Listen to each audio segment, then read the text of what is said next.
这大概是我买过目前玩具最贵的一个。Let's go！ 哦，抓到了！直接是点这个画面。啊，好难啊！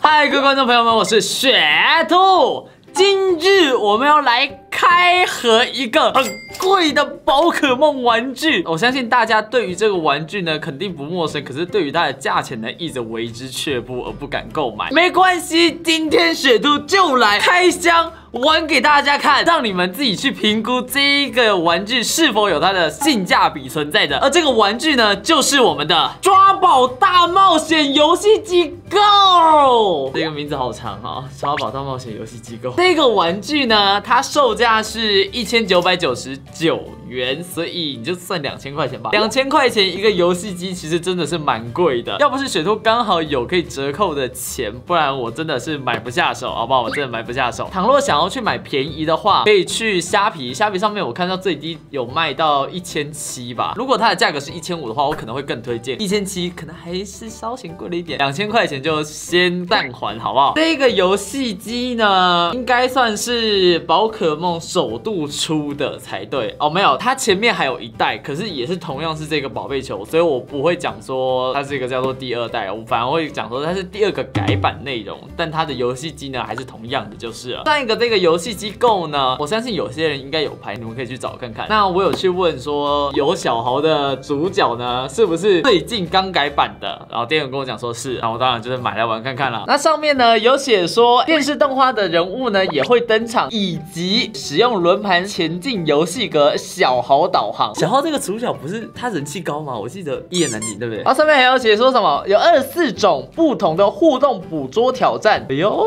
再看下去好像还蛮不错的呢。它的界面我记得是全日语，没有中文的，大家斟酌一下。我相信它也不会难到哪里去吧。上面还有写有闹钟功能，从早上开始捕捉宝可梦吧，还有闹钟。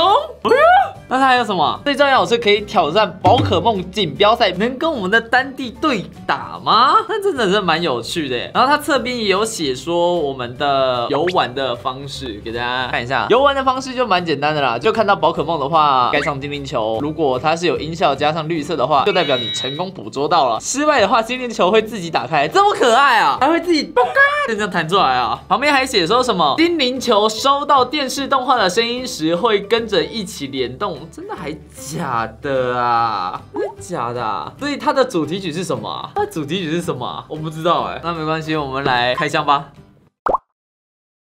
开盒，2000块钱，本频道目前最贵的玩具，来买玩具吧，都还没有买到那么贵，最贵我们那时候好像买什么，买到1400的而已。它的就这样子，一个硬盒，说明书没了。它东西其实很简单哎，它就是把它装起来，正确来讲，里面就这样子而已，一个精灵球本体，再加上一个说明书。哎，我记得当初怪兽对打机也只要299而已，现在怪兽对打机好啦，变贵了，好不好？但游戏机卖到2000块钱，真的是可以吗？它目前这样看下去，整个界面都非常的阳春啊，很阳春。后方呢，这里有按钮，然后这精灵球前面这边也是有按钮可以按的。我记得上面有写啊，需使用4号电池3颗，我们刚好有4号电池。4号电池，如果是以4号电池的电量的话，这样能玩的时间应该也没有想象中的这么长哦。我猜大概玩个10来个小时。开始了，等一下啊，所以它这个要干嘛？全日语真的是很尴尬。为了给大家看到一个比较好的画面，好嘞，我完全看不懂日语哎，怎么办？音效超大声的，要选名字，我们叫做OK， 我们就叫这个名字。它可以，原来它是可以取那个吗？英文的有哎，那我们有6个英文字母，我们直接叫 RABBIT， 你们觉得如何？RABBIT 哦，然后小姐还不一致。哎呦，小豪出来了，我们到现在还是不知道它的故事剧情到底什么意思。选择地图可以选择吗？没有，我们只能按它。Let's go。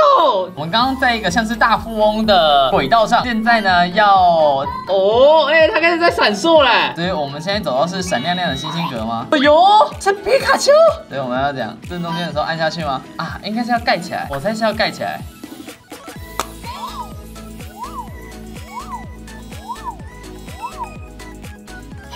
哦，抓到了！是这样玩啊？这应该是初见给的吧？基本上应该只要前进几个就可以拿到一个宝可梦才对吧？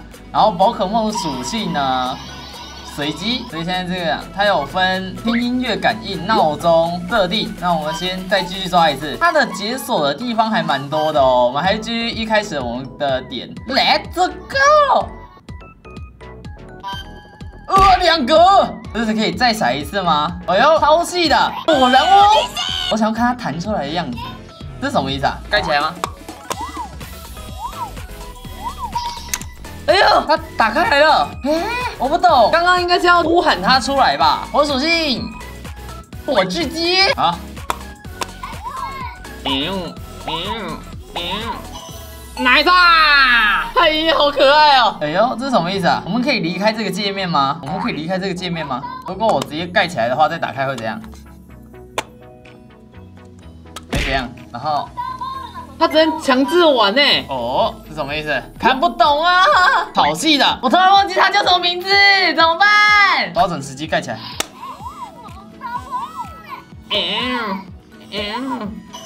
哦。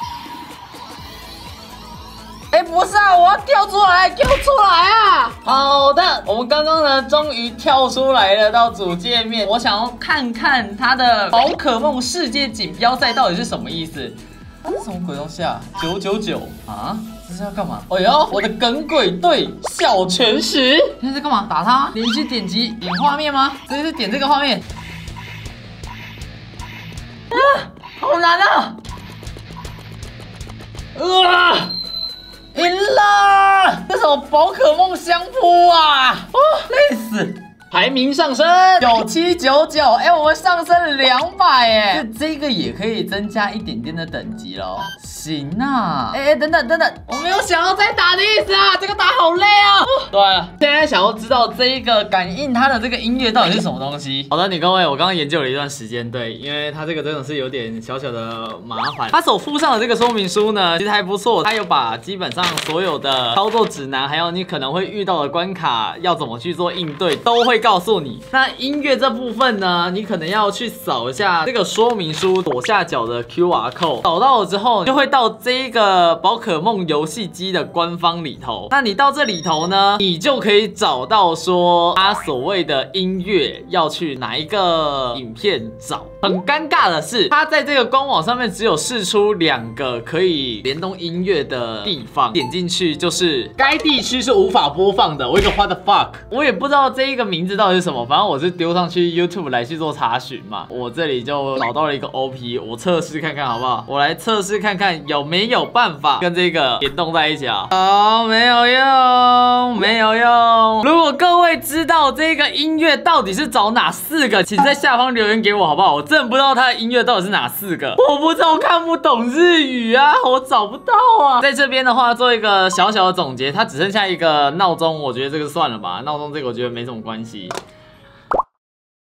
最终呢，这个宝可梦游戏机它到底值不值得购买？其实我看到现在，我认为它是值得购买的。当然，如果你家中有什么 Switch 啊、3DS 啊，就是其他大型的掌上型游戏机或者是桌机那些东西的话，我就觉得这个就有点不会满足了。可是，如果是喜爱宝可梦，但你不想要让它提早接触到掌机，各位的爸爸们，然后你们小孩想要玩宝可梦的相关游戏的话，除了搞欧蕾，我认为这一颗宝可梦球耐玩性其实还蛮高的，它的关卡其实超级多。刚刚我看了一下，不止7种，总共有9个基础关卡跟4个隐藏关卡。4个隐藏关卡分别就是要靠刚刚那个音乐的联动来去做解锁。这个说明书上面都有写啊。解锁这个4个关卡之后呢，每解锁一次都只能在那个挑战抓10次，10次过后你要再次解锁才可以再次进去啦。其实真的蛮有趣的，还蛮耐人寻味的，因为它还有进化。话，它还有超进化可以让你去玩。我刚刚一直以为是按按钮，但它其实并不是，它是要敲打这个萤幕，借由这一个麦克风收到你敲打萤幕的声音来去感应里头的人物呢，才会往前去推或者是防守。它的操作就是按按钮、侧边按钮跟敲击它的萤幕，然后还有吹啦，它需要声音感应，所以它还有吹这一部分。你可以看到它上面的玩法其实超级多，真的是超级多，所以它的耐玩性很足，耐玩性真的很足。也因为它的骰子就是它要用出特定的格子，你才可以去抓不到特定属性的宝可梦。那这种不确定的因素会让你在一关为了要达成全都见，你要走好几次，走好几次，走好几次。也不要像雪兔一样那么傻傻的不知道怎么回到上一页，按住中间的这一个按钮，按2秒，它就会回到上一页了，好吗？总结而言，这个宝可梦第一个游戏机10分的话，我会给它6分，差不多。这个游戏机并不是给成人玩的，它真是给小朋友在玩的。没有比较好的中文化呢，是我给它扣可能0.5的原因，没有扣很多，就0.5。因为既然是给小朋友玩的，那自然语言的部分，我认为还是要去顾虑到。当然啦，没扣那么多的最主要因素是因为它的说明书其实还是给的不错啊。可能小朋友看着这个说明书多看几次，多玩几次，玩久了可能说明书就不需要了。然后也不知道它的那个冠军联盟第1名奖励会是什么，可能会有什么特殊的过关的图案啊，也说不定，我不知道。如果你们想要看到我继续来去玩这个的话，然后我就花时间去研究它，去打它，去抓它，好不好？那它的画面捕捉也很难呢，它就是重复掷骰子，看到抓到，掷骰子看到抓到。然后还有一个是它的价位还是偏贵了一点点，2000块钱其实真的还是偏贵了一点点。1750的话，因为这个是在虾皮上面看到的，也不是批发价，那自然而然可能这个价格只有几个人买得到。那以一般普遍价格2000块钱，家长们要去买它，应该是多少还是会心痛了一些些。可是还蛮有趣的，小朋友们，你们想玩吗？请去闹腾你们家的家长吧！好啦，各位观众朋友，我雪兔，希望你们喜欢这一次的影片。如果你也有买抓宝大冒险游戏机 Go 的话，在下方告诉我一下，看你们到底玩到什么地方了。我真的很想知道那4个歌曲的连结在哪边呢？如果你有的话，请求大大留下你们的 link， 我应该喜欢。订阅雪兔才可以看到更多影片，我们就下次影片再见了，各位，拜拜拜拜。